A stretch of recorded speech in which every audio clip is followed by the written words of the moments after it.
Hello बच्चों, नमस्कार। स्वागत है आपका हमारे YouTube channel science tech Vipin sir में। बच्चों, आज हम क्लास 12th है फिजिक्स के, जो कि हमारा है स्थिर वैद्युत विभव और धारिता, उसका एक इम्पोर्टेंट टॉपिक पढ़ने वाले हैं। बढ़िया है, बढ़िया तरीके से जानेंगे कि परावैद्युत और परावैद्युत के प्रकार, डाई इलेक्ट्रिक और टाइप्स ऑफ डाई इलेक्ट्रिक, कितने प्रकार का डाई इलेक्ट्रिक होता है। सबसे बड़ी बात यहाँ पर आती है, बच्चों को समस्या होती है कि परावैद्युत होता क्या है।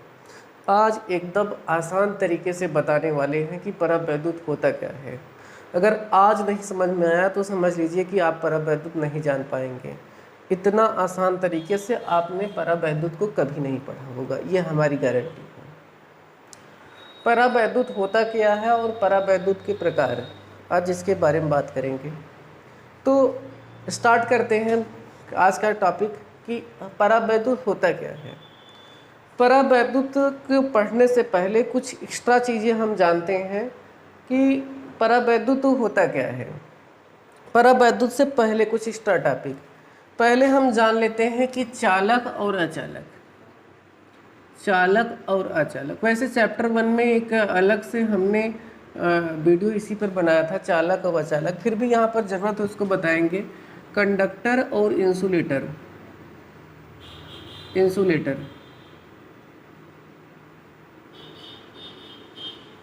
चालक और अचालक। चालक क्या होता है? ऐसे परमाणु जिसकी बाहरी कोश में 1 या 2 इलेक्ट्रॉन 3 इलेक्ट्रॉन होते हैं, तो वे अपने अष्टक को पूरा करने के लिए आसानी से अपने आउटर मोस्ट ऑर्बिट से, बाहरी कोश से इलेक्ट्रॉनों का त्याग कर देते हैं और अपने अष्टक को पूरा कर लेते हैं। अपने अष्टक को पूरा कर लेते हैं। तो जैसे हम बात करते हैं कि एक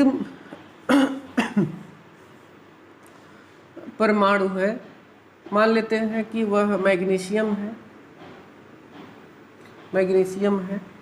मैग्नीशियम में कुल कितने इलेक्ट्रॉन होंगे? सबको पता है कितने इलेक्ट्रॉन होने वाले हैं। अगर वह न्यूट्रल स्टेज में है, न्यूट्रल में है, तो मैग्नीशियम का जो परमाणु क्रमांक होता है 12 होता है। इसका मतलब कि उसमें 12 इलेक्ट्रॉन होने वाले हैं और 12 ही प्रोटॉन होने वाले हैं। कब? जब वह उदासीन हो। क्या हो? उदासीन हो, वह न्यूट्रल हो। क्या हो? न्यूट्रल हो। न्यूट्रल जब हो जाएगा तो उसके अंदर इलेक्ट्रॉनों और प्रोटॉनों की संख्या बराबर है। अब होता क्या है कि इसमें बाहरी कोश में तो 2 इलेक्ट्रॉन होते हैं, उसकी बाहर वाली में 8 इलेक्ट्रॉन होते हैं।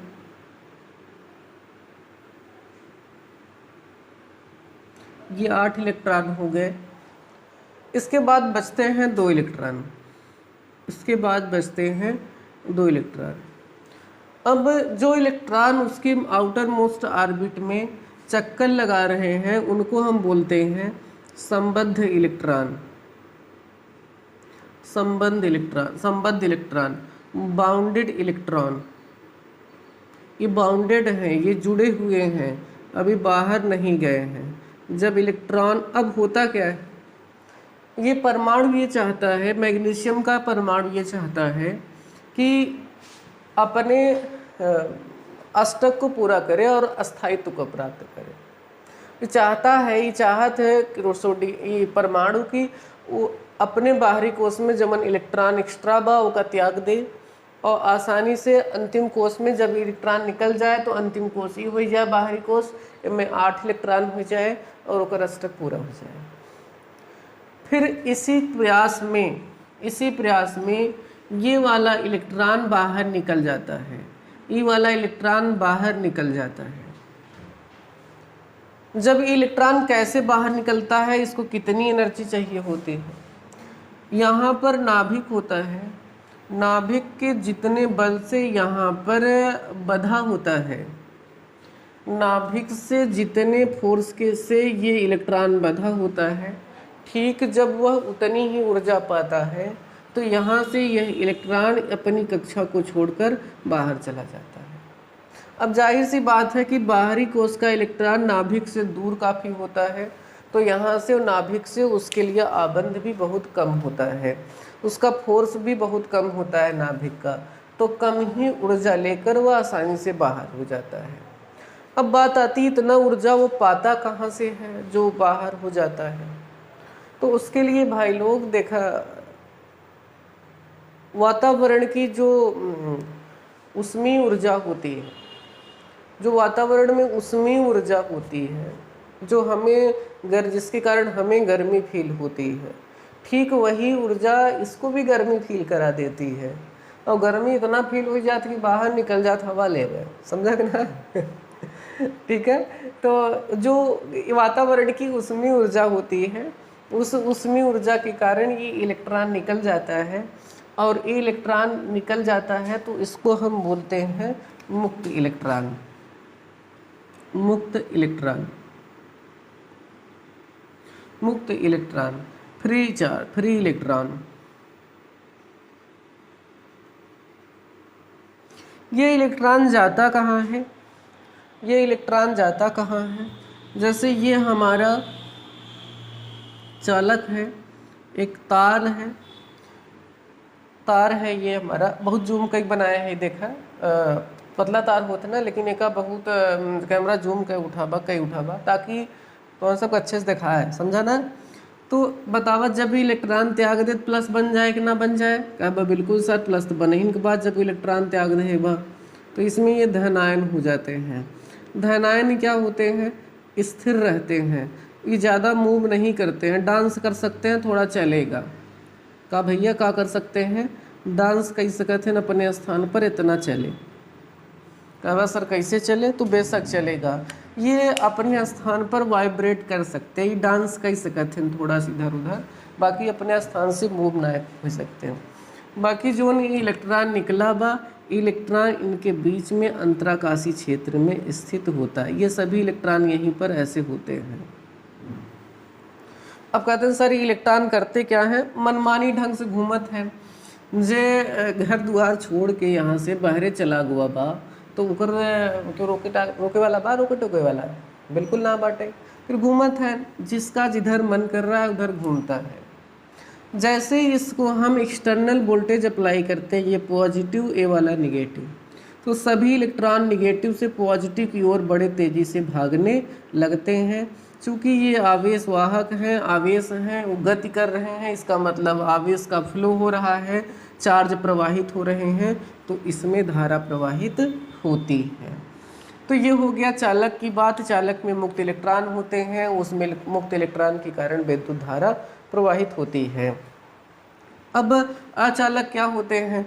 तो अचालक के केस में हम क्या कह सकते हैं कि अचालक में मुक्त इलेक्ट्रॉन नहीं होते हैं, या बहुत कम मुक्त इलेक्ट्रॉन होते हैं। अचालक क्या होते हैं? चालक में धारा किसके कारण प्रवाहित होती है ना? चालक में धारा, चालक का चालकत्व, चालक का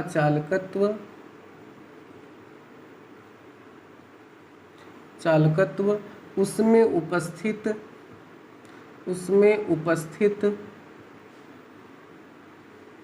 उपस्थित मुक्त इलेक्ट्रॉनों के कारण होता है, मुक्त इलेक्ट्रॉनों के कारण होता है,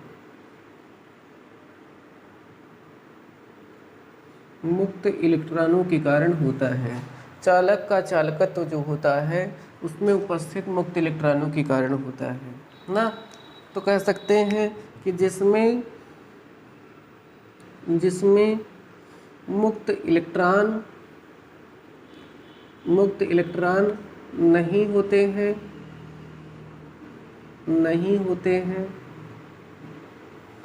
या बहुत ही कम होते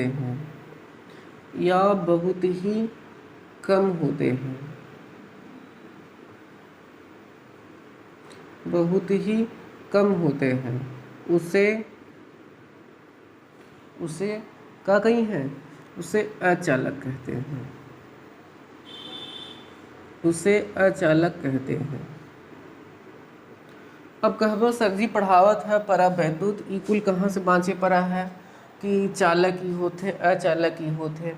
तो बेशक अब हमें एकदम पटरी पर लिया वाला है, टेंशन जिन ली है रचिको, ठीक बा ना। अचालक कौन होते हैं? सभी धातुएं चालक होती हैं। अचालक कुछ ऐसे होते हैं जो अचालक होते हैं। जैसे क्या होता है, कांच हो, प्लास्टिक हो गया, प्लास्टिक हो गया, कांच हो गया, रबर हो गया, सूखी लकड़ी हो गई। देखा, सूखी लड़की मत कहा, सूखी लड़की बार बार आवत यार, लकड़ी हो गया। ये सब क्या होते हैं? अचालक होते हैं। ये सब अचालक होते हैं। तो फिर अब आते हैं कि ये परावैद्युत का होता है। तो सिंपल से एकदम बात बा कि सभी अचालक पदार्थ को परावैद्युत कहते हैं। समझ पाया कि ना? सभी अचालक पदार्थ को परावैद्युत कहते हैं। फिर से, सभी अचालक पदार्थ को परावैद्युत कहते हैं। ठीक है। तो परावैद्युत के नाम की डेफिनेशन का नाम की डेफिनेशन, सभी अचालक पदार्थ को, सभी अचालक पदार्थ को, सभी अचालक पदार्थ को परावैद्युत कहते हैं। ये वाला समझा कि अचालक के बहकावे वाला नाम हो, परावैद्युत कहते हैं, डाई इलेक्ट्रिक। सही बात की ना है। अब हम सभी अभी तक जानत रहे अचालक है, तो बस लिया देहन में परावैद्युत, बहकावे बे, बहकावे बे कि बहकाए देहन की परावैद्युत का होत भैया। तो कोनो दिक्कत ना है, हम बताए दे ना कि पोल खुल गवा कि जोन अचालक होते वही का होते, परावैद्युत होते। ठीक है। सभी अचालक पदार्थ को परावैद्युत कहते हैं। अब फिर बात आई कि परावैद्युत की प्रकार क्या होता है, तो इसको भी बता दें। परावैद्युत दो प्रकार का होता है।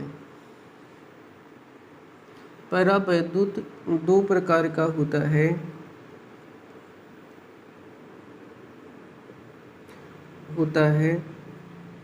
का बस सर जी कौन कौन होते चालक? एक ही पढ़े हैं। एक होता है ध्रुवीय परावैद्युत, एक होता है ध्रुवीय परावैद्युत, और दूसरा होता है अध्रुवीय परावैद्युत। अध्रुवीय परावैद्युत ये होता है पोलर डाई इलेक्ट्रिक,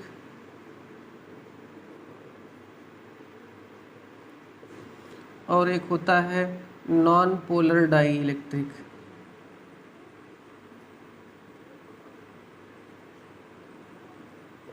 समझ गए?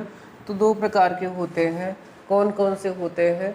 एक होता है ध्रुवीय परावैद्युत और एक होता है अध्रुवीय परावैद्युत। अब हम थोड़ा सा ध्रुवीय और अध्रुवीय के बारे में बात करते हैं कि ये ध्रुवीय परावैद्युत और अध्रुवीय परावैद्युत क्या होते हैं। तो हम किसकी बात करेंगे? ध्रुवीय परावैद्युत।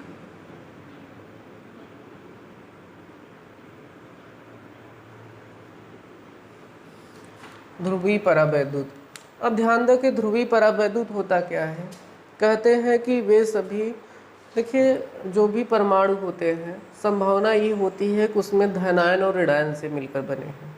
कोई भी परावैद्युत अणु होता है वो किससे मिलकर बना होता है? धनायनों और ऋणायनों से। अगर किन्हीं ऐसे दो के बीच में वह अणु बना होता है जिनमें से एक जो होता है वह वैद्युत ऋणात्मकता एक की हाई होती है और एक की लो होती है, एक की हाई होती है, एक की लो होती है। जैसे एक सिंपल सा उदाहरण समझा कि उदाहरण के माध्यम से कि H और Cl, H और Cl के बीच में, H और Cl के बीच में H और Cl एक एक इलेक्ट्रॉन की साझेदारी करके आबंध बनाते हैं, इसे समझा।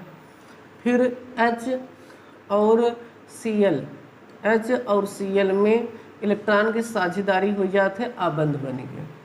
लेकिन Cl जो रहा ना ये बहुत ताकतवर बा। Cl जो है बहुत ताकतवर है। इस जबरदस्ती हाइड्रोजनों इलेक्ट्रॉनों अपने ओर खींच के रखे थे। क्या कहे भैया? ज़बरदस्ती हाइड्रोजनवा के इलेक्ट्रॉनवा भी अपने ओर खींचे रहे थे।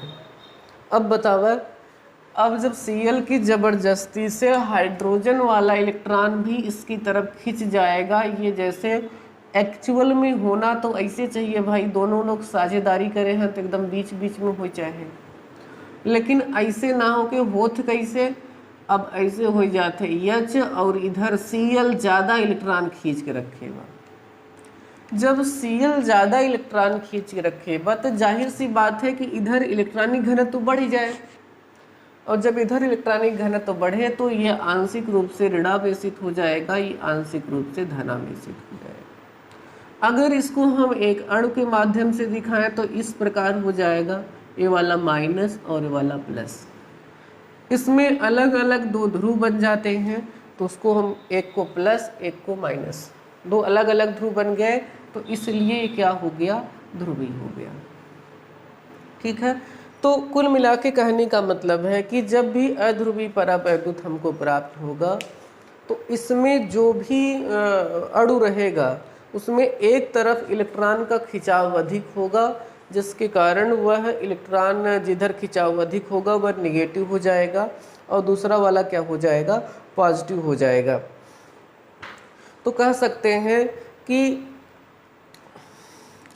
अध्रुवीय ध्रुवीय परावैद्युत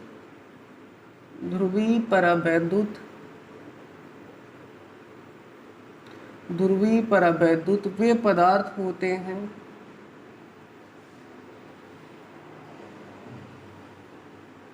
ध्रुवीय परावैद्युत वे पदार्थ होते हैं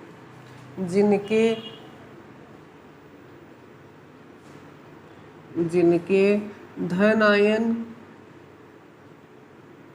और ऋण आयन, पॉजिटिव और निगेटिव चार्ज ऋण आयन अलग अलग होते हैं।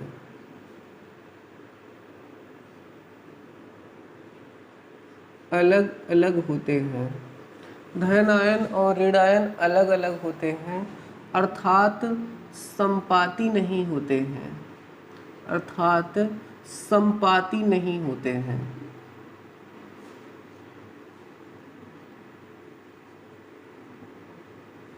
अर्थात संपाती नहीं होते। संपाती मतलब क्या होता है, एक कहीं बिंदु पर हो, जैसे प्लस यहाँ पर यहीं पर माइनस वो हुआ भाई, तो क्या हो गया, संपाती एक ही जगह पर कोइंसाइड कर दिए, एक ही जगह पर है, तो उसको हम बोलते हैं संपाती। तो ऐसा इसमें नहीं होता है। अब देखा, एक प्लस हो गया एक माइनस हो गया, ध्यान रहे कि जितना एक ऊपर माइनस बा ठीक उतने ऊपर एक ऊपर प्लस रहे। अगर ठीक उतने माइनस उतने प्लस तो कह सके था कि ई एक बीच में का बनी गवा, वैद्युत द्विध्रुव हो गया, वैद्युत द्विध्रुव हो गया। और जहाँ वैद्युत द्विध्रुव हो जाए प्लस आई माइनस अलग अलग हो जाए तो एक बीच में डिस्टेंस हो जाए, तो वैद्युत द्विध्रुव आपूर्ति के फार्मूला होते 2ql। ये आवेश जो हो जाएगा, ये या कह सकते एक आवेश तथा दोनों आवेशों के बीच की दूरी अगर d है तो q इंटू डी आएगा। अगर लंबाई 2l है तो यहाँ पर 2l आता है। इसका मतलब कि अगर कुछ भी l की वैल्यू होगी, लंबाई अगर 2l है तो l डिस्टेंस रहेगा, अगर प्लस माइनस एक ही जगह पर है तो ये l बराबर 0 हो जाएगा, तो द्विध्रुव आघूर्ण नहीं मिलेगा। तो यहाँ पर हमें द्विध्रुव आघूर्ण प्राप्त होता है। कहते हैं ध्रुवीय परावैद्युत में द्विध्रुव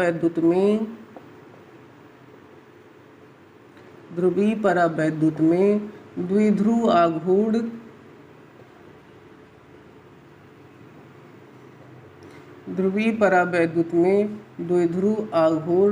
होता है। ध्रुवीय परावैद्युत में द्विध्रुव आघूर्ण होता है, उसमें द्विध्रुव आघूर्ण पाया जाता है। किसमें, ध्रुवीय परावैद्युत में। ठीक है, क्योंकि दोनों डिस्टेंस अलग अलग होता है, एल की वैल्यू हो जाएगी तो 2ql के परिभाषा से हमें द्विध्रुव आघूर्ण प्राप्त होगा। ठीक है, उदाहरण क्या होता है इसका, एग्जाम्पल जैसे हमने बताया HCl हो सकता है, H2O हो सकता है, HBr हो सकता है, कार्बन मोनोऑक्साइड हो सकता है, ये सब कैसे हैं? ध्रुवीय परावैद्युत हैं। कैसे हैं? ध्रुवीय परावैद्युत हैं। अगला जो हमारा यहाँ पर है वो हम बात करेंगे अध्रुवीय परावैद्युत के लिए।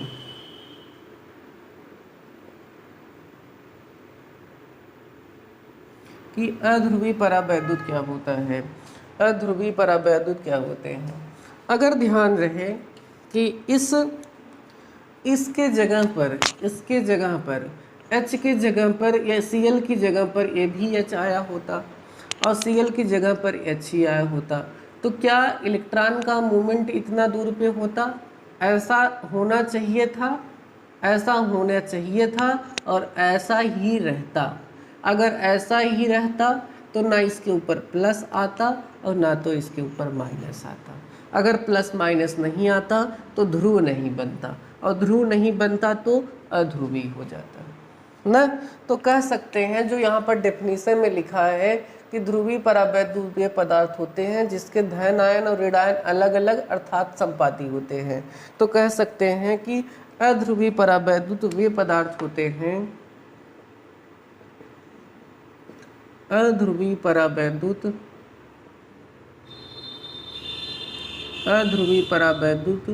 वे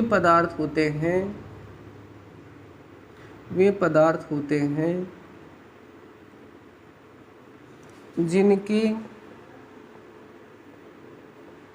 जिनके धन आयन और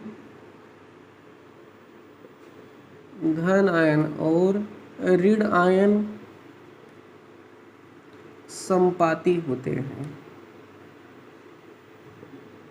धन आयन और ऋण आयन संपाती होते हैं। ठीक, धन आयन और ऋण आयन संपाती होते हैं। इसमें अब देखिए धन आयन ऋण आयन एक ही जगह पर अगर प्लस माइनस है, प्लस माइनस एक ही जगह पर है तो L = 0 हो जाएगा। P बराबर 2QL की परिभाषा से L 0 हो जाएगा, P 0 हो जाएगा। इसका मतलब कि इसमें द्विध्रुव आघूर्ण नहीं होगा। तो कहते हैं कि अध्रुवीय परावैद्युत में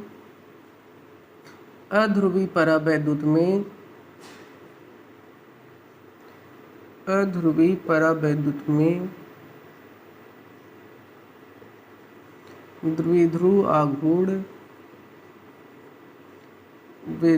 आघूर्ण नहीं होता है।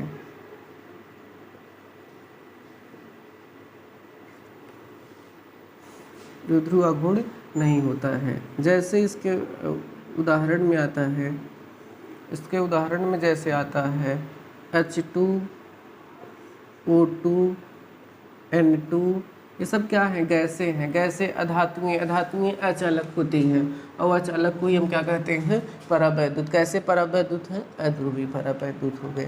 तो ठीक है, तो ये आज का क्लास था। बताइए एकदम परावैद्युत समझ में आया कि नहीं आया? एकदम आसान भाषा में। तो ये था आज का क्लास जिसमें हमने जान लिया कि परावैद्युत क्या होता है और परावैद्युत के प्रकार क्या होते हैं। अब अगर अब भी आपको कोई दिक्कत आ रही है तो बिल्कुल कमेंट सेक्शन में जाके एकदम कमेंट सेक्शन गर्दा कईदा, एकदम कमेंट सेक्शन भर डाला यार, समझा कि ना? भर डाला, पूरा आंसर देवे और एकदम कॉन्सेप्ट क्लियर करके रखा।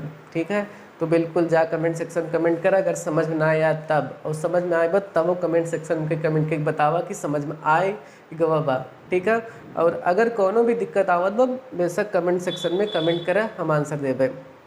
और अगर अच्छा लाग, समझ में आएगा पूरा, तो लाइक भी करा और 4 दोस्तों के पास शेयर भी करा।